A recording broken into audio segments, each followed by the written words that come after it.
Bienvenue bandeko balandi ya chez Yaya Mokonzi TV. Na pesi bino merci mingi na patience fidélité na bino. Ndenge ozalaka na toujours pour na encourager ngai na ba commentaire na bino, ko like pe ko s'abonner pour na ba nouveau abonné. Na pesi bino ba merci mingi bandeko ba message ko landa ngai. Vraiment tozalaka wana pour na ko partager, ko encourager ngai toujours na ba commentaire et au sala ke mbala sima na yela bino lisusu ba recette ya malamu ya vite fait ba recette na yela bino ba analyse pe ya bien. Donc ngai vraiment tout cas to bandolamba na ndenge ya mbangu préparer déjà ba biloko na nyonso tango banobeta kaka raka toleki. Donc but na nga vraiment yango wana des fois kolamba ezalaka un peu moins comment tozaka moi na découragement muke, mais ceux qui biloko nono seza bien préparé en tout cas au rosane sengo vraiment ya kolamba yangwana sans plus tarder na bongisa ki déjà biloko na biso o ya lelo to kolamba ezali plan na biso ezali poulet mayo. Donc pour na poulet mayo na biso toza na besoin ya kozala na soso o to bengaka wilki ou pulvera. Donc na sali pulvera moko ko jwa soso na wilki toko ko jwa la poule na commerce. Donc toza na besoin ya soso selon quantité ya famille. Donc on a tiré des soso parce que soso elia makana ndenge moko akosakana te. Donc so na tie moko bana ba kozala vraiment rassasié mais pas tellement. Donc nazaki na besoin de poulet na ngai pe tokozala na besoin d'ingrédients na biso mais poulet soso na nga na sukoli yango déjà 3 fois. Comme je vous ai dit au départ, s'il vous plaît maman koza pété parce que on apprend toujours et on se complète. Moutaye bi koleka muninga azate. Ezali nini soko zo sukola eloko ezalaki déjà congelé comme soso ou poisson ou viande. Toza obligé à ko tremper ngo vraiment tango mulai na maïté. Donc il faut tremper ngo tango mukie na ko pesa minute selon congélation ya eloko na degré ezalaki congelé. Mais tango yo tremper ngo linga ke tango zo nettoyer ngo ezala toujours un peu congelé. Ce que ça un peu congelé et qu'on permettre au kata yango bien au lamba yango pe bien pe et qu'on perdre saveur nango te, surtout point clé vraiment yango wana parce que tant to tiki biloko na biso ça longtemps trempé na mai et ça li ke gounyo surtout ya biloko to lamba ou bien viande ou poisson etikala na mai wana. Donc au chocolat vraiment soso na yo ou viande na na mesure ya mai kaka ya ndenge ezali a ko ko chocolat ngo disons na mesure wana.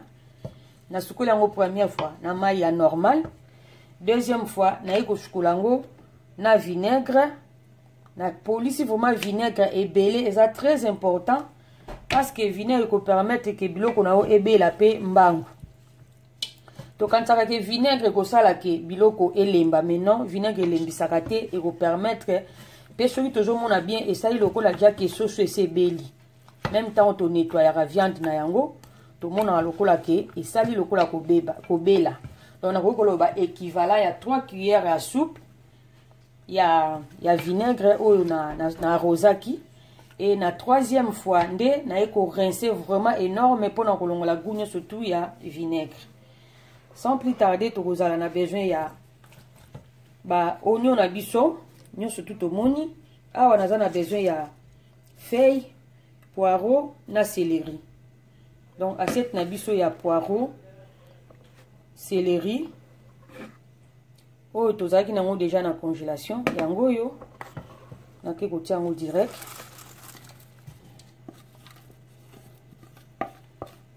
Voilà yango wana. Ensuite tozala na besoin ya 2 cubes yango yo naotia cube nanga kaka mobimba boye ya pas de souci. Et pour se dissoudre nango tango vapeur egoya toza na besoin de cubes na saleli cube or biso to yebi cube oyo yango yo.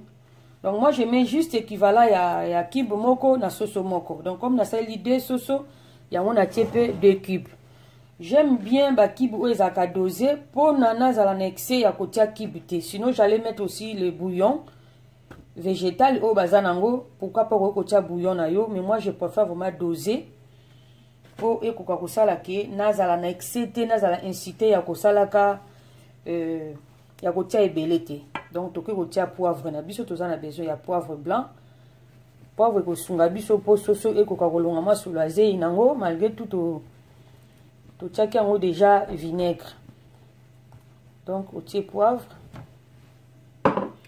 Toke kotia ail na biso oyo ail semoule yango yo ail banika na ofungola po tokende mbangu leto l'exhaleur.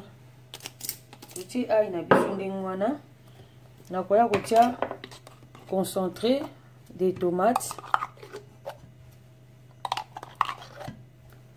Na tie 4 cuillères à café. Pour ça la question sur na biso ezala vraiment trop blanc te, ezala toujours na moi couleur moko ya bien. Après na koya kotia huile. Huile et permetaka ke biloko na biso elemba.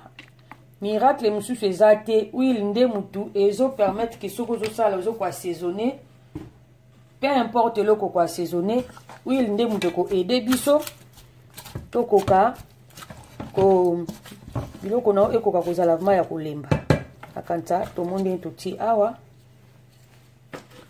Ngana koya kotika boye na tie maite. Dernièrement na lobaki likambo ezalaki ya banzungu. Soki oza na nzungu na yo ezali bien adapté et ko permettre que biloko na yo ekoka kozala pe na cuisson moko ya bien. Donc ngana saleli juste na tie maite coupe na essuya ki vraiment soso nanga bien po ezala na maite awa eza juste que ebela moi muke na vapeur après ekoya aussi sa cuisson nango na four yango naza vraiment na besoin de maite.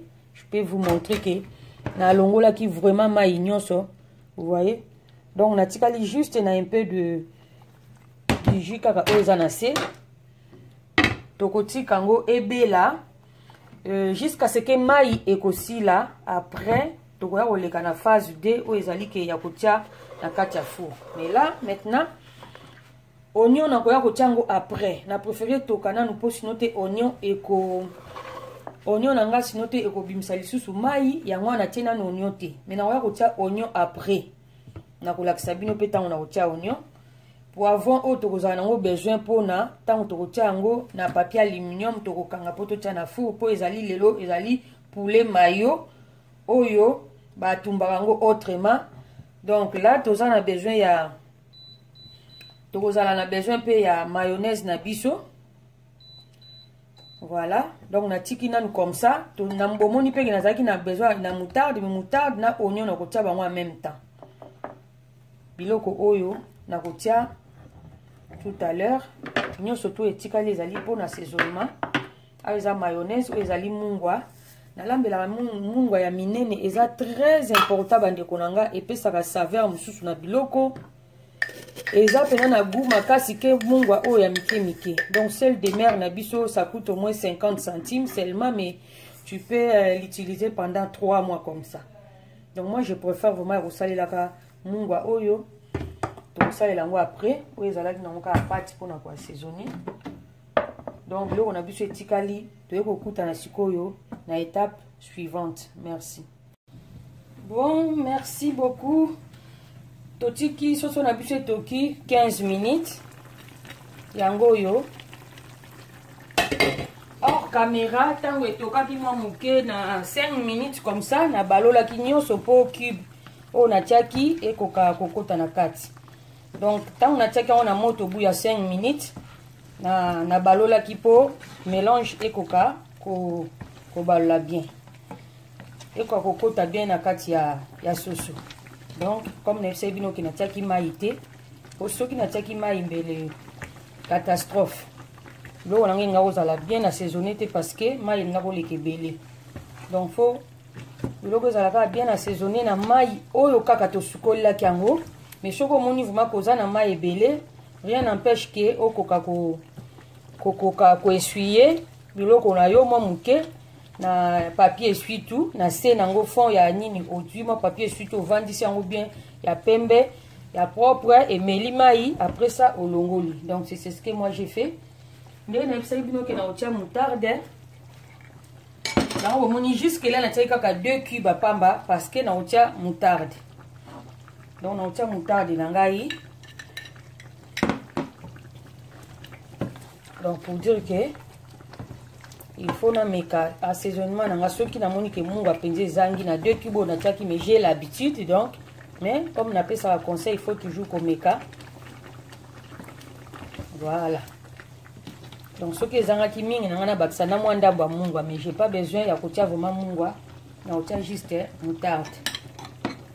Pourquoi moutarde pour que ndeka ko aider sur soso na biso et lemba penza bien. Donc on a 2 cuillères à soupe. La moutarde. Après, on a oignon. Et ça, c'est ce que vraiment oignon mingi. Donc là, on a un oignon, et on a même équivalent, il y a 3 petits oignons. Là, on a un oignon. Et puis, l'oignon est sous jus. Mais on a vraiment patiente. Na ozela moi muke oignon na moutarde et quoi se mélanger bien. Après tu rouler la 3e phase qui sera la dernière aussi. Voilà, on se retrouve juste après. Bon, merci pour la patience encore une fois. Là, petit qui vraiment soso est toqué pendant 1 heure du temps. Donc est toqué vraiment 1 heure pour nous sabino que banda na tiakango petit kango est toka pour ça soso makasi. Donc et beli ndete beli mais ndete belité parce que et aussi sa cuisson nango na four. Au moins que soso zo kata na penzate. Et ça vraiment ya kobela mais ndenge moko ya moi al dente comme on dit. Si vous voulez assaisonner ce son pour na four. Donc on a kangi de chaud nanga. La jus cuillère au pot on a besoin et la jus. Donc là on a qui des sauces mais on a besoin équivalent ya katikati. On a quoi assaisonner. Donc je vais choisir juste le côté où ils est bien pour la banane. Après les caracas, ça sera pour les adultes. Donc on a dit qu'on va assaisonner ce son abisso. On a encore récapitulé tout ce qu'on a qui soso. Na moins d'ambois vinaigre. Tout tient en jungu. Na tie ingrédients dengi bomona qui na photo. Donc, on a besoin de 2 cubes or, on a céleri, on a ndamba poireau, on a feuilles de laurier, on a poivre blanc, on a ail semoule, ail il y a poussière. Donc, on a ndamba huile. On a maïté, et toqué à la vapeur, on a huile, on a après 5 minutes après hors caméra na tourna qui en pas bien pour bien ingrédients et côté bien. Après les ça la 15 minutes na moto na bakisi oignon na moutarde. Pourquoi moutarde? Pour moutarde et ko aider biso soso lemba bien. On a tchaki moutarde comme je vous ai dit au départ. Et moutarde et ko sunga po elimisaka biloko. Na tchaki kaka 2 cubes na 2 cuillères ya moutarde pour na doser sel. Pourquoi? Parce que tous les sous la phase ya assaisonnement. Yango ko sala ke au monisco bloc on a besoin de quoi assaisonner pour la deuxième fois. Ezali tous na poivron, mayonnaise, piment na kib na biso yango. Parce que ezali poulet mayo. Donc tu retiens poivron.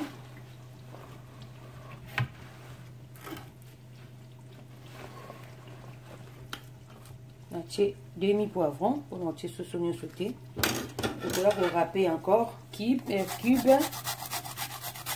demi cube pour senga la remise à la bien assaisonné. Sinon tu cause à la moins fade. Donc tout ça na phase il y a ce moment qui n'a pas qui m'engoité, c'était vraiment pour ça. esengaki ezala bien assaisonné wana oyoki goût nango bien. Natie boye après nazwi mayonnaise. Ingrédient de base ezali mayonnaise. Au départ natie yango na 2 cuillères wana. Tokotala s'il faut qu'on rajouter mayonnaise, na ko rajouter mayonnaise. Mais natiki yango na 2 cuillères à soupe ya mayonnaise. Vidéo ekozala un peu long.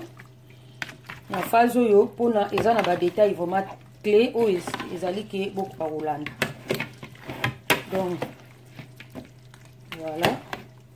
Tokoya ko rajouter une cuillère encore à mayonnaise.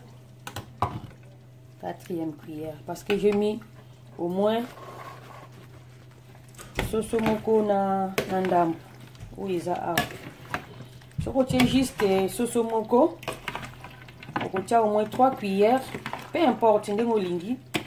O mayonnaise nyonso oyo matozana na besoin na moke elongwa. Donc tokoma sous na phase susu ya ko goûter soki mungwa ezui bien. Maman il faut alaka toujours na habitude ya ko goûter pona kotia famille na ba risque te. Tomeki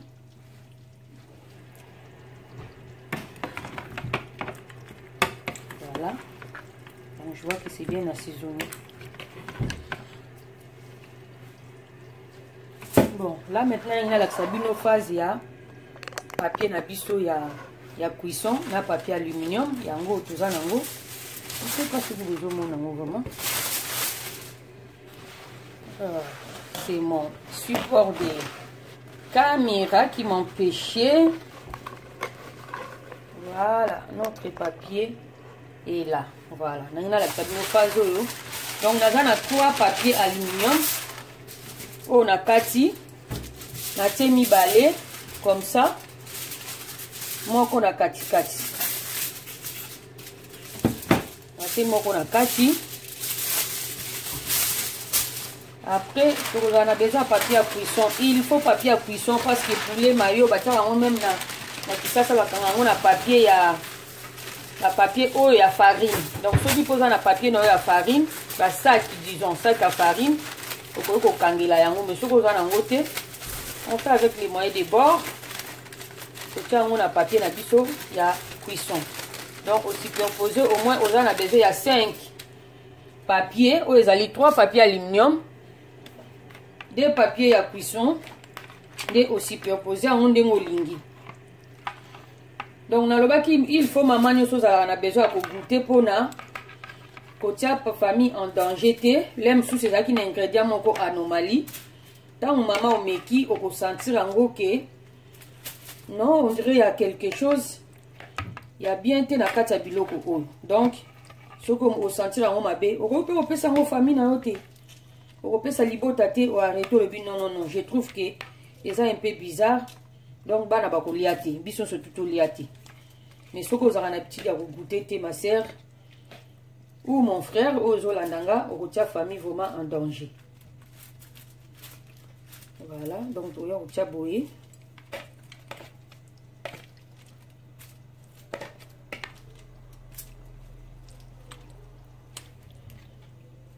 Là, je ne sais plus quelle quantité ça a ce soit mon bimba. Mais pour quand on a des phases. Donc, ah ouais, il faut enrouler. Juste comme ça, bien.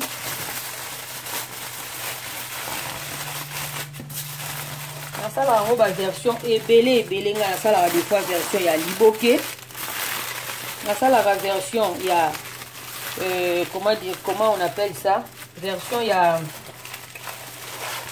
boudin aussi dans ça la ka voilà donc on fait ça au moins forme comme ça dans ça la version boudin oui.